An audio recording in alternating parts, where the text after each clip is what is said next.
Hello there. Welcome to My Dog Will Eat My Face, episode 6. Now, this is actually just a short episode, especially for me.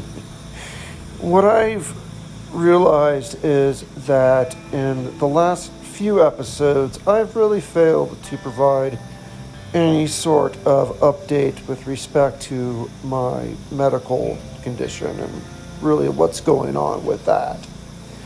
And considering that many friends and family do listen to this podcast just for that, I feel like I have failed them to some great extent, and I wanted to provide a short summary of what is going on medically.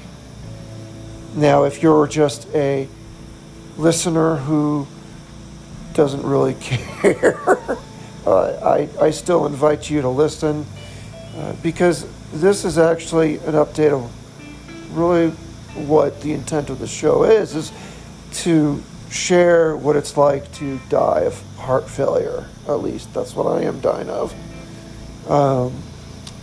And you can still probably gain some wisdom from this, especially if you know someone else who's dying of heart failure, or if you're just morbidly curious of what those stages are like as you go through this process. So, with that being said, this will just be really a one segment episode. It's going to be an abbreviated episode because I don't like to dwell incessantly upon my medical condition. We all know it's lousy, and it's going to get worse and worse and worse until it kills me. And that's just the facts. It's just the way it is. So I don't like to dwell on it too much because no matter how much I complain, it's not going to change anything. But for the sake of providing an update, I will try to do so right now. And at least shine some light as to where I am at this moment. So the short version is it's getting worse. And thank you for listening. That's it. No, I'm kidding. It is getting worse. I'm sorry. Yes, it is getting worse, but that's to be expected. Like I said, it's just going to get worse and worse and worse. And what I've been dealing with in the last few days has been pretty severe. I have had some pretty severe edema. And if you don't know what that is, basically my heart is so weak, it cannot pump the fluid out of my blood vessels, especially the extremities. And because of that, the blood and the fluid just kind of pools in these areas, especially the feet and the lower legs. And unfortunately, in my case, I also get a lot of edema in my lungs. That's another place for me where I get severe edema. I'm sure you can hear it in my voice. It's crackled. And that's from the fluid building up in my lungs. So that's gotten significantly worse. It's gotten so bad to where I've been unable to put on my shoes many times because my feet are so swollen.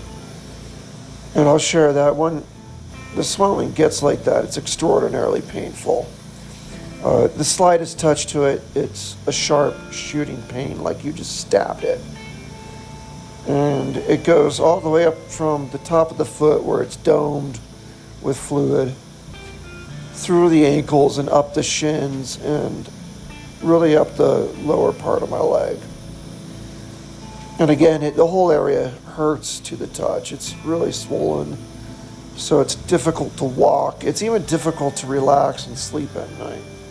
Because even when I have my foot up and when I'm laying in bed, it still hurts and it's still keeping me awake. There is edema massage that I've fought for, and I've had a few of them. Note that edema massage is extraordinarily painful because what they do is they literally force the fluid up through the legs back to the heart to where it can be recycled because the heart just can't pump from that extremity. So they cup their hands firmly around like the foot, say, and push the fluid with all their might upwards towards the heart. And it's spooky and creepy because you can actually see the fluid moving up the foot, up the leg, in pockets as whomever is giving the massage does this. And it's not unusual for me to be wincing, crying, screaming even in pain because it is so terribly painful to do that. But when they're done, I do get some relief for a couple of hours, certainly, where the edema has been lessened in my feet and my leg, and I can walk, I can put on my shoes, and it's just a huge relief after the massage. But it only lasts for a period of time, a short period of time.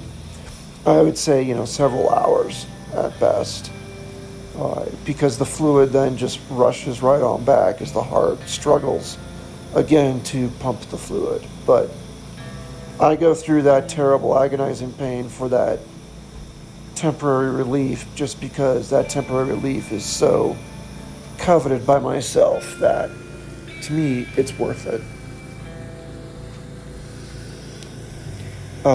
Speaking of the feet, the feeling in my toes is going away. I'm suffering from neuropathy. The nerves in my left toe are dying, as well my left big toe, as well as the toe next to it, whatever you call that toe. And it's spreading now to my right foot into my right big toe. And in all those areas, the nerves are just dying. So it's most severe where it started, which is my left big toe, and it's just numb. It's uncomfortably numb.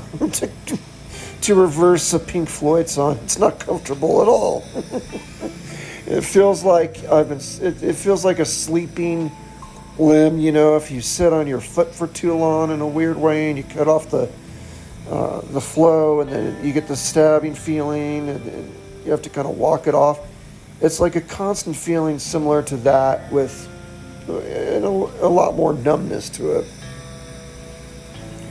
which is discomforting because I put my toe on things and I can't feel it. It's just really disturbing. Sometimes if there is a nerve still there, it's dying. The feeling of a dying nerve is extremely painful. So it's numb to the touch and numb everywhere, except these few prickly points where the nerve is still there, but it is slowly dying, and therefore it's extraordinarily painful, just super sharp to the touch if I walk on it or if I put my toe so much on a blanket, when I'm lying down. And the upward part of the toe, upward part of the toe catches one of these areas where the nerves are still alive. It can be very, very painful. So that has gotten extraordinarily worse. I plan to talk to my nurse about it further this week. Last I've heard, there's absolutely nothing they can do about it. Really, all these things are nothing they can do anything more about, is the problem. So the edema's worse, and that's painful. The neuropathy is spreading as the nerves die due to the lack of circulation.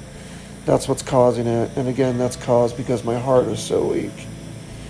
So those are two big updates and two big changes that are coming, or happening, I should say.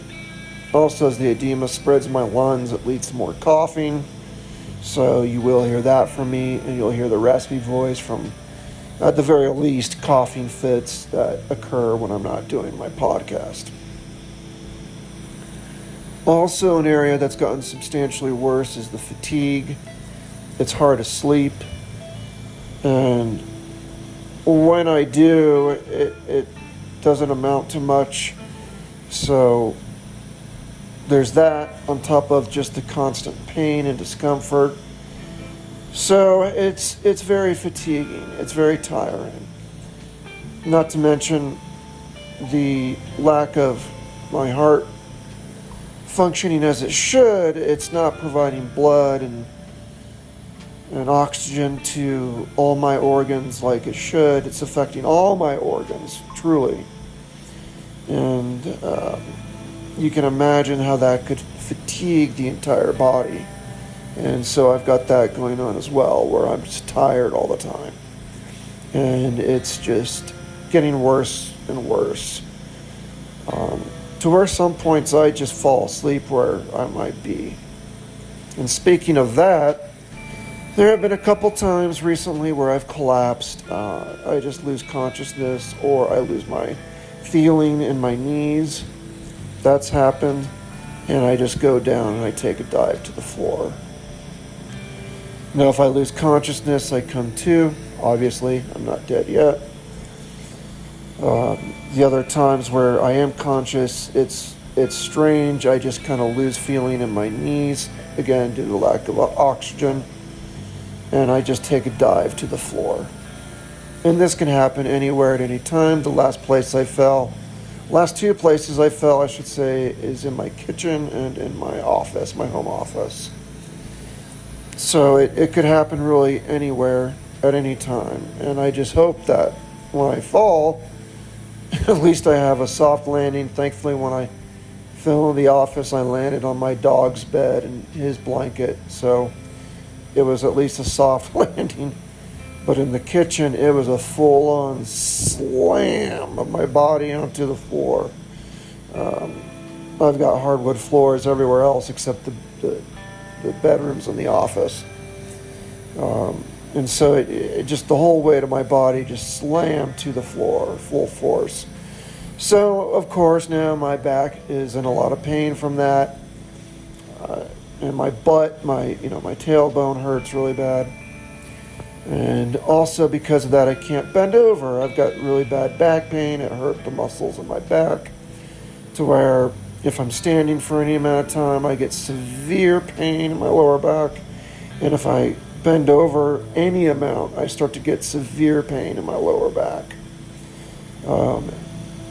That's slowly improving, but it's still pretty bad.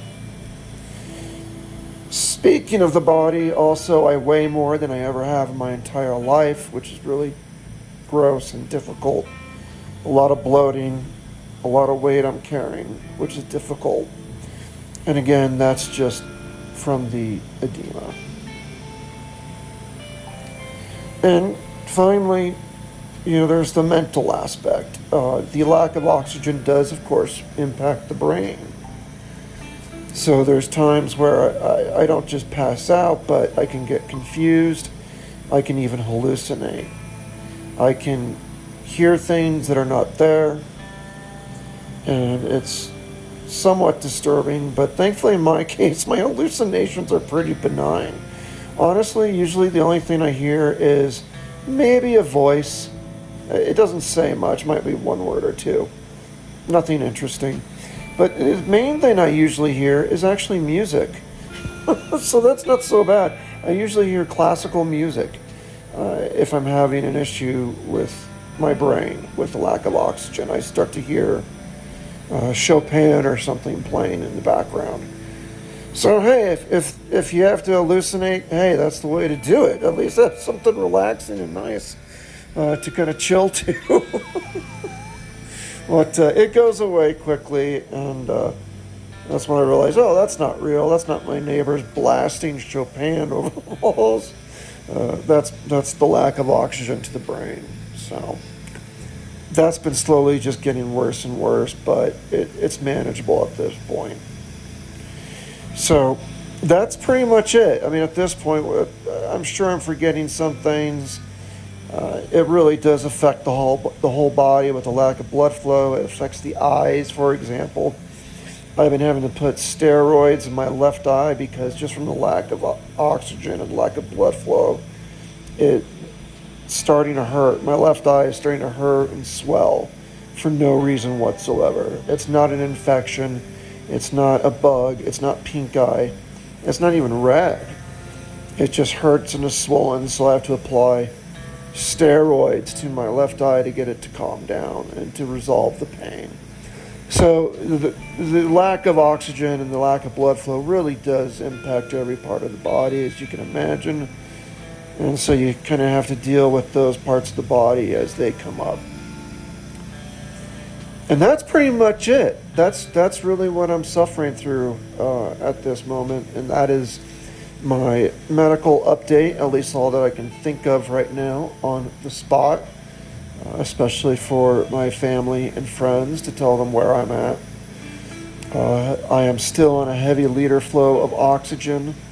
I'm on 16 liters right now, sometimes up to 18 on supplemental oxygen, which is obviously very, very high. And really no change there, but it is still pretty severe. And that's really where I'm at. That's where I have to be, and there's nothing they can do about it, and I just have to wait as more and more surprises come around the corner as I deteriorate. I'm told it's going to get so bad to where I won't be able to take my own showers. I won't be able to hold myself up. They've even offered to me a hospital bed for my bedroom. At this point, I've declined. I said, God, no. I don't want to feel like I'm in the hospital in my own room. So, even though I'm entitled, so to speak, to a free hospital bed, I've declined that because I don't want to feel like I'm in the hospital when I'm at home. Anyway, that's where I'm at. That's how I'm progressing. It is going to get worse, but some days are indeed better than others. Some days it does kind of turn around a little bit, and I do feel a little bit better. And the biggest thing going for me is that I'm young and otherwise healthy. So it's possible to have a turnaround slightly and have a good day.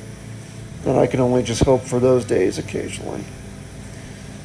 And with that being said, that is my summary of my health, where it's at, where it's going, for all those who care to listen. And with that, I've got to tell you, don't forget to subscribe and turn on notifications for this podcast. I promise it's not just going to be me whining. I promise it's not just going to be a health update. And I hope my previous podcast can prove that. And moving forward, I hope to do more of the same of what I have been doing, unless there are any other major updates in the near future. So with that said, I will talk to you later, and thank you so much for listening.